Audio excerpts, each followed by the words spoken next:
Bismillahirrahmanirrahim. Assalamualaikum warahmatullahi wabarakatuh. Bagaimana kabar adik-adik sekalian? Semoga Allah senantiasa melindungi kita semuanya, melindungi keluarga kita dan kaum muslimin semuanya. Adik-adik, sebelum kita belajar, alangkah baiknya kita memohon pada Allah. Allah yang Maha Mengetahui, Allah Maha Mengetahui semuanya. Apa yang kita akan minta, baik ilmu dan semuanya, salah yang kita berdoa meminta kepada Allah. Apa doanya sebelum belajar? Yaitu Bismillahirrahmanirrahim. Allahumma anfa'ni ma 'allamtani wa 'allimni ma yanfa'uni wa zidni ilma. Apa artinya? Ya Allah, berilah kemanfaatan untukku apa yang Kau telah ajarkan padaku. Wa alimni ma yanfa'uni, dan ajarkan padaku ya Allah apa yang bermanfaat bagiku. Wa zidni ilma, dan tambahkanlah kepadaku ilmu. Yuk, jangan lupa berdoa.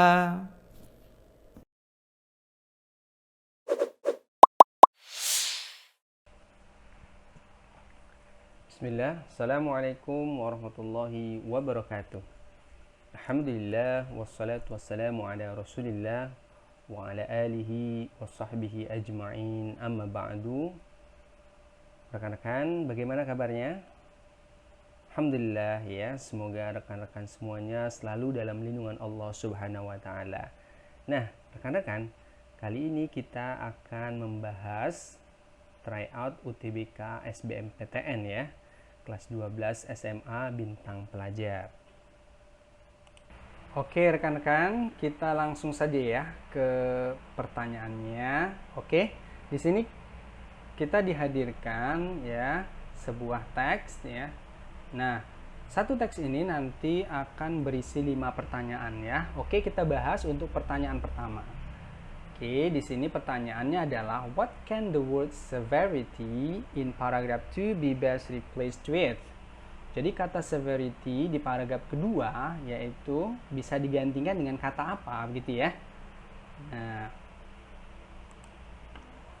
untuk mencari kata severity ya, maksudnya meaning ya. Nah, ini berarti jenis pertanyaan yang mencari meaningnya ya, makna dari sebuah kata. Oke, langkah pertama yang akan kita lakukan adalah mencari di mana kata tersebut ya, yang akan kita cari meaningnya. Nah, kemudian setelah kita dapatkan, maka kita cari juga kalimat ya. Nah, kita tandai kalimat yang di situ ada kata severity-nya ya, yang akan dicari meaningnya. Nah, setelah kita dapatkan, nah di sini berarti kalimatnya adalah while the vaccine doesn't completely eliminate the effect of a snake bite, in most cases it substantially reduces their severity. Meskipun vaksin tidak sepenuhnya menghilangkan efek gigitan ular, dalam banyak kasus vaksin ini secara substansial mengurangi tingkat keparahannya. Oke, baik. Berarti arti kata severity adalah kondisi yang parah ya, teman-teman. Nah, secara konteks makna kondisi yang parah tersebut bisa kita ganti dengan kondisi yang bahaya. Oke. Berarti kondisi bahaya bisa kita gantikan dengan kata danger. Nah, untuk jawaban nomor 1 jelas ya. Yang paling memungkinkan adalah opsi yang B ya, danger. Kan kita lanjut ya ke pertanyaan nomor 2. Oke, pertanyaannya adalah from paragraph 1, it can be hypothesized that the warmer the temperature. Nah, dari paragraf pertama ini bisa diasumsikan bahwa semakin hangat cuacanya, maka begitu ya. Oke. Nah, sesuai dengan pertanyaannya, maka kita lihat ke paragraf pertama ya. Nah, ada apa di sana ya? Oke. Di paragraf pertama, nah ini berbicara tentang rattlesnake ya, kemudian juga musim panasnya dan juga ada dognya ya. Oke, yang kita harus garis bawahi adalah kalimat ya. The bottom line is that if you are hunting to the west when it's warm, You need to be prepared for the possibility that your dog could get bitten.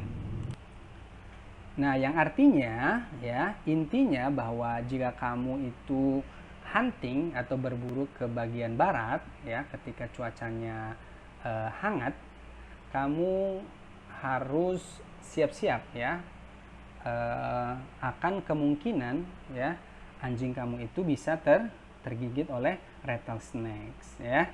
Oke, selanjutnya di sini kata rattlesnakes ya dan worm di paragraf pertama itu mengaitkan dengan jenis ular dan kondisi cuaca ya. Nah, kemudian kalimat you need to be prepared for the possibility that your dog could get bitten. Nah, itu menunjukkan kemungkinan besar anjing kamu itu akan tergigit ya. Nah, ini kemungkinannya semakin tinggi ketika musim hangat tadi atau cuaca hangat tadi. Nah, kenapa? Oke, karena kemungkinan ya the more active rattlesnake are likely to be. Nah, di musim panas itu kemungkinan rattlesnake itu menjadi aktif ya. Nah, oke, berarti ya dari penjelasan ini kita bisa simpulkan ya atau kita bisa asumsikan bahwa the warmer the temperature, semakin hangat temperaturnya, maka the more active rattlesnakes are likely to be. Berarti opsi jawaban yang paling mungkin adalah yang A. Baik rekan-rekan, kita lanjut ke pertanyaan nomor 3 ya. Okay, with the sentence the best outcome of all, of course, is for your dog not to get bitten in the first place. The writer intends to, dengan kalimat hal yang paling utama tentu saja ya anjing kamu itu ya tidak digigit sejak awal ya. Penulis ini bermaksud apa sih? Nah, coba kita lihat ya kalimat ini ya, kalimat di paragraf terakhir. Nah, kemudian yang artinya tadi ya hasil terbaik dari semuanya tentu saja adalah agar anjing Anda tidak digigit sejak awal. Nah, apa sih maksud penulis? Nah, kita lihat dulu sebelumnya teman-teman. Nah, di sini kan di paragraf sebelumnya adalah tentang prosedur ya, tentang bagaimana jika kita membawa anjing kita berburu, kemudian juga kemungkinan jika mereka digigit oleh rattlesnakes dan bagaimana cara mengatasinya begitu ya jika anjing kita digigit ya atau tergigit oleh rattlesnakes. Nah, berarti kalimat your dog not to get bitten in the first place ini si penulis ingin menunjukkan sebuah cara utama ya atau hal utama atau mendasar yang perlu dilakukan oleh si pemiliknya ya. Oke, berarti nah jawabannya ya. Oke, guide the basic way to keep the dogs from snake bite ya. Nah, ini berarti jawabannya kita sudah dapatkan ya. Opsi yang B ya, guide the basic way to keep the dogs from snake bite. Oke, kita lanjut ke pertanyaan nomor 4 ya. What most likely motivates the writer to write the passage? Nah, pertanyaan ini adalah pertanyaan tentang writer's motive ya atau writer's motivation. Nah, jika ada pertanyaan seperti ini, maka langkah pertama yang kita lakukan adalah mencari main idea-nya ya dari teks ini. Nah, kebetulan sudah kita dapatkan ya. Main idea-nya adalah some simple precautions can save dogs from deadly snake bites. Jadi beberapa pencegahan sederhana untuk menyelamatkan anjing dari gigitan ular yang mematikan ya. Nah, di sini kira-kira ya si penulis motivasinya atau latar belakangnya menulis teks ini untuk apa? Nah, kemungkinan ya penulis ini motivasinya adalah karena banyak orang yang tidak tahu ya tentang prosedur yang aman ketika mereka membawa anjingnya ke tempat-tempat yang di situ banyak ular ya, yang di situ kemungkinan anjingnya akan terkena gigitan ular. Oke, jadi sesuai dengan ini jawaban yang paling tepat ya untuk nomor 4 adalah Jawaban opsi yang A ya. Many people do not know the safety procedure of walking their dog to snaky places. Oke, baik rekan-rekan, ya, kita lanjut ke pertanyaan nomor 5. The best order of the sentence above is, jadi urutan kalimat yang baik dan benar ya dari kalimat atau paragraf yang masih acak itu adalah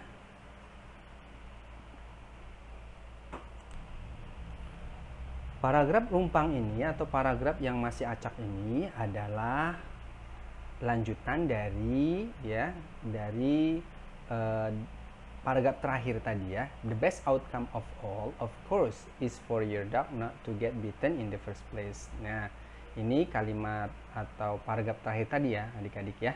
Nah, di sini paragrafnya berarti ya tentang ya bagaimana agar your dog not to get bitten in the first place. Nah, setelah kita susun ya, urutannya adalah yang paling cocok. Oke, yang pertama adalah you can reduce the risk by steering away ya, sampai terakhir. Kemudian yang kedua, you can also have your dog snake proofed. Kemudian yang selanjutnya, ketiga, it is a procedure that involve exposing the dog to bla bla bla ya. Yang terakhir, 4, accident happen too, so it pays to know how to respond.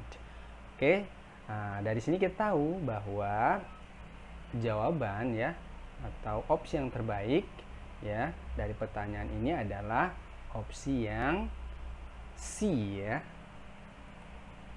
D, E, A, C, dan B.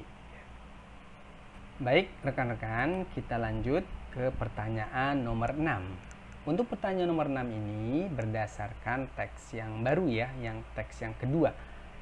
Oke, pertanyaannya adalah in which paragraphs does the writer emphasize the importance of stress? Di paragraf berapa penulis ini menekankan pentingnya stres ya. Nah, berarti harus kita cari ini ya pernyataan penulis tentang pentingnya stres. Setelah kita lihat, kita akan dapatkan ya pernyataan yang menekankan tentang pentingnya stres ada di paragraf keempat ya, khususnya teman-teman bisa lihat di kalimat yang digarisbawahi ya. People who believe stress can be an enhancing part of life do a better job of handling challenges. Jadi orang-orang yang percaya stres itu bisa menjadi sebuah bagian hidup yang meningkatkan, itu melakukan pekerjaan yang lebih baik dalam menangani tantangan-tantangan ya. Jadi jelas ya, paragraf yang menekankan pentingnya stres atau yang bicarakan tentang pentingnya stres ya, itu ada di paragraf keempat. Oke, jadi teman-teman jawabannya adalah berarti yang C ya, paragraf keempat. Baik rekan-rekan, kita lanjut ke nomor 7 ya.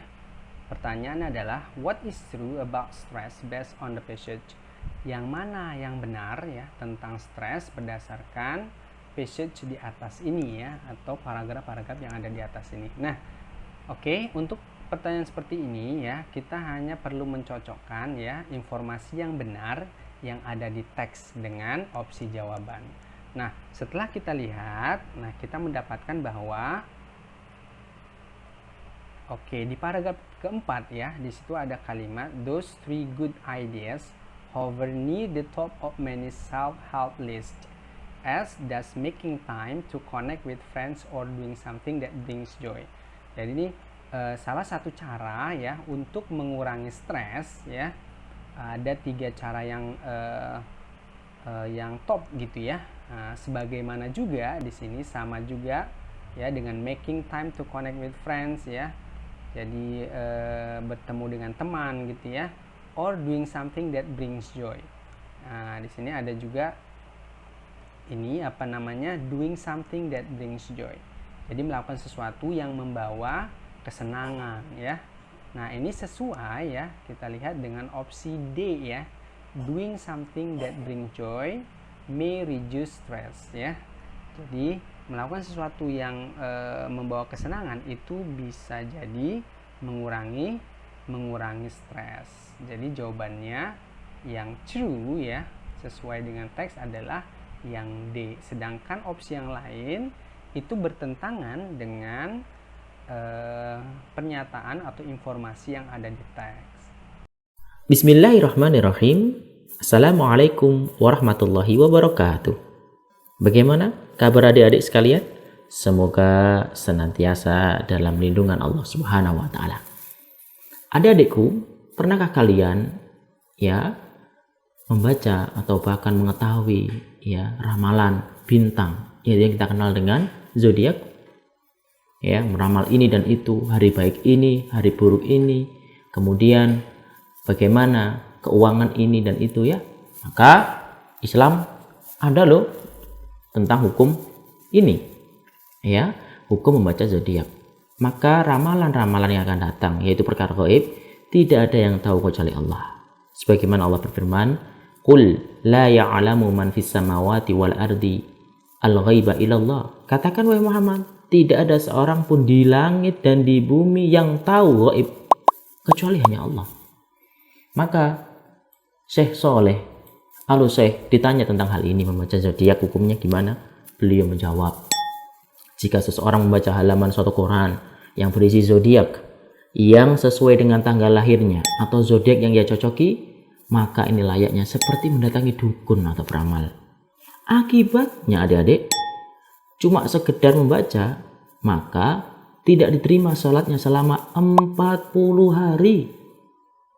Sedangkan apabila seseorang sampai membenarkan ramalan, meyakini ramalan dalam zodiak tersebut, maka ia telah kufur terhadap Al-Quran yang telah diturunkan kepada Nabi Muhammad SAW.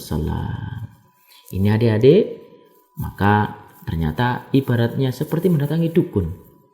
Maka selayaknya kita jauhi. Kita bertawakal pada Allah. Kita punya Allah yang maha kaya.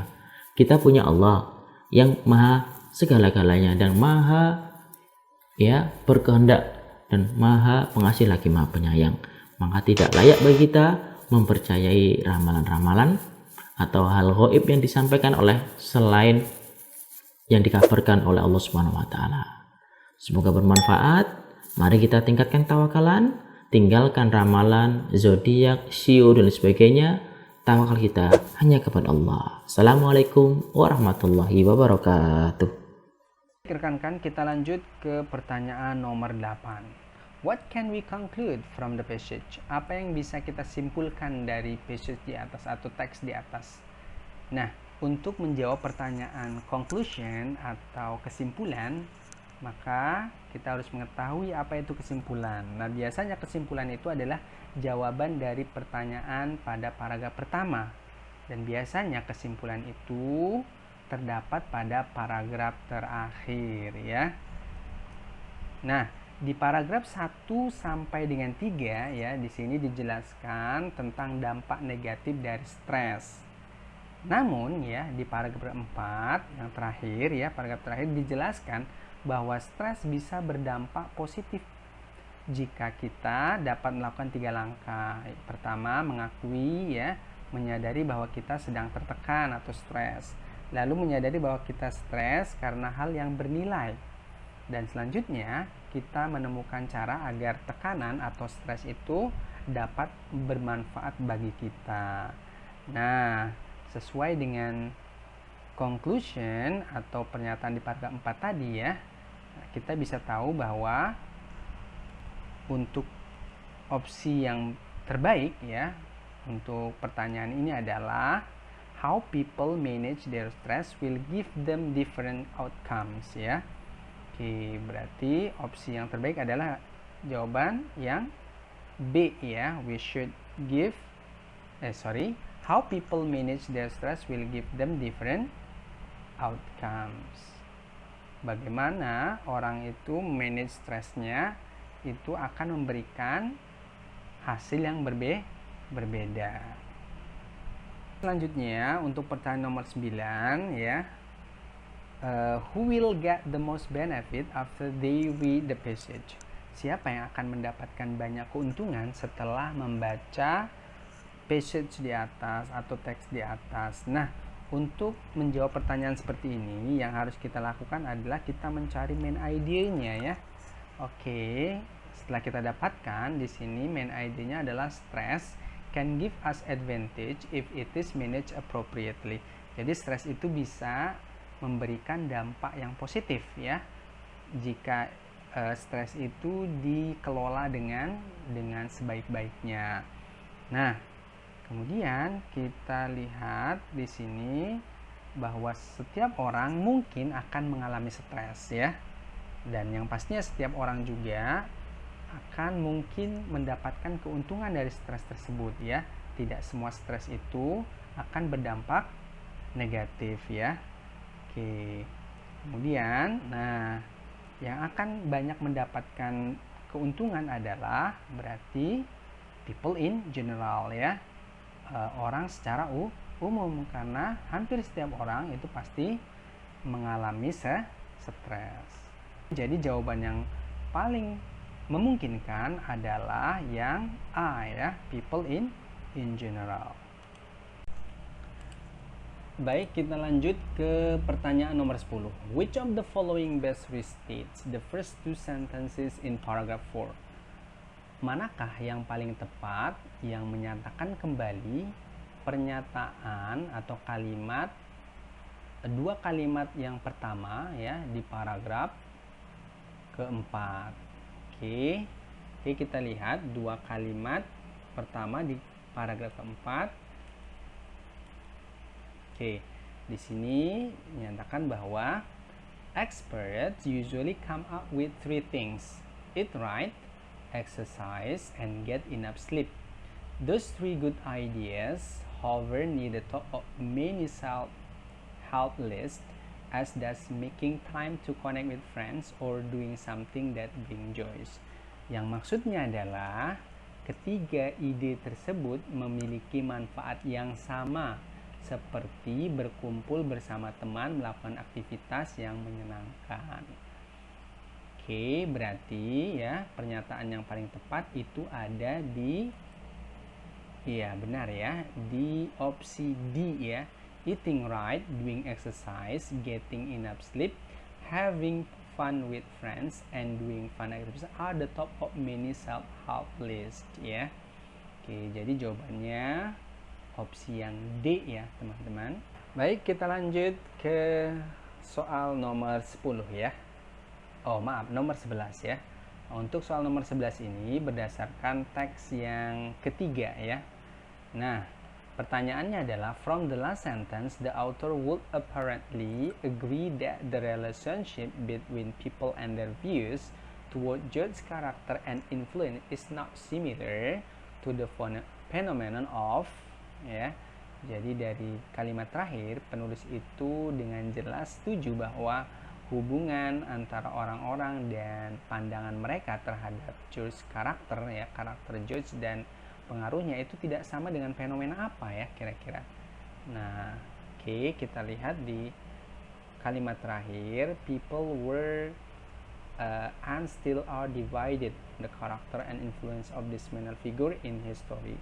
Jadi di sini orang-orang berbeda ya pandangannya tentang karakter dan influence si George tadi ya. Nah, yang sekarang ingin ditanyakan adalah analoginya ya dengan fenomena apa yang tidak sama. Oke, hubungan antara orang-orang dan pandangannya terhadap karakter dan pengaruh George berbeda-beda. Fenomena tersebut tidak sama dengan kursi di ruang kelas yang selalu seragam. Oke, jadi jawabannya jelas adalah chairs in the classroom. Kenapa? Karena kursi di sekolah atau di kelas itu seragam, tidak berbeda. Sedangkan pandangan orang terhadap karakter dan influence itu berbeda-beda. Baik, kita lanjut ya ke pertanyaan nomor 12. Which sentence is not relevant to the topic discussed in paragraph 1? Kalimat yang mana yang tidak relevan atau tidak nyambung gitu ya dengan topik yang didiskusikan di paragraf pertama. Oke, di paragraf pertama ini ada 5 kalimat ya. 5 sentence. Oke, manakah kalimat yang tidak sesuai? Oke, paragraf tersebut ya, paragraf ini mendiskusikan tentang Paris Peace Conference dan hasil-hasilnya ya. Nah, yang tidak sesuai atau tidak relevan adalah kalimat keempat di sini ya. Okay, although there were no clues as to the education or social status, it revealed a fairly sophisticated approach to the understanding history. Meskipun tidak ada petunjuk tentang pendidikan atau status sosial, itu mengungkapkan pendekatan yang cukup canggih untuk memahami sejarah. Nah, ini kalimat ini tidak nyambung atau tidak relevan dengan kalimat-kalimat sebelumnya atau sesudahnya yang membicarakan tentang Paris Peace Conference dan hasil-hasilnya. Oke, jadi opsi atau jawaban yang tepat adalah jawaban opsi C ya, sentence 4.